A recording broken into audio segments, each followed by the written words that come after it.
A major focus, as we've been telling you, is turning to social media now to spot the warning signs of a potential shooter. And investigator Rodney Dunnigan joining us now following one of Governor DeWine's 17 points to stop gun violence. Rodney. That's right. And investigators will be looking for hate speech and other possible threats. Now, the idea behind this social media monitoring is to hopefully stop those large-scale acts of violence like this past weekend shooting in Dayton before they happen. From Twitter to Facebook, Instagram and Snapchat.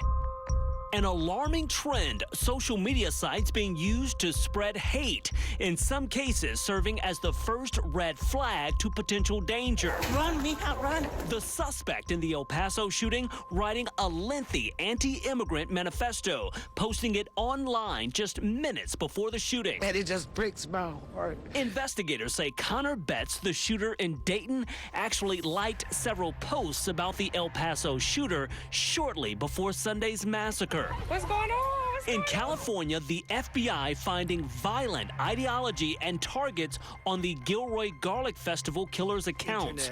Just this week, the president directing the Department of Justice to work with social media companies to develop tools to spot those signs. We must shine light on the dark recesses of the internet. Here in Ohio, Governor Mike DeWine announcing the hub at the Department of Public Safety, expanding their ability to monitor and track potential threats on social media. That information will be shared with schools and local law enforcement. It would make sense that state government would begin utilizing some of those tools. Cybersecurity expert Lowell Bowdle says monitoring like this would focus on keywords or phrases. It essentially is looking for hashtags, strings of keywords, mentions. A number of social media platforms taking action as well. Instagram rolling out a feature urging users to think twice before posting hateful comments. It uses artificial intelligence to screen content and notify users if their post may be harmful or offensive. Twitter prohibits hate speech. Those caught could lose their account.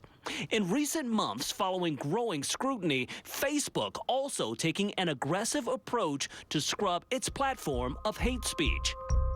Each step being taken to closely monitor content, in the process potentially saving countless lives.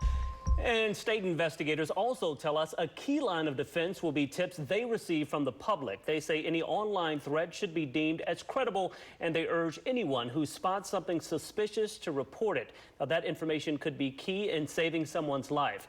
The State Department of Public Safety sent me a full rundown of how they plan to work moving forward. To take a closer look at that, simply head on over to our website and click this story. And guys, obviously this is yet another step to potentially save lives and to catch this stuff before it happens. It's a needle in a very large haystack in a lot of cases. We often hear, if you see something, say something in reference to physical threats when you're out somewhere, but seeing something and saying something when you're online.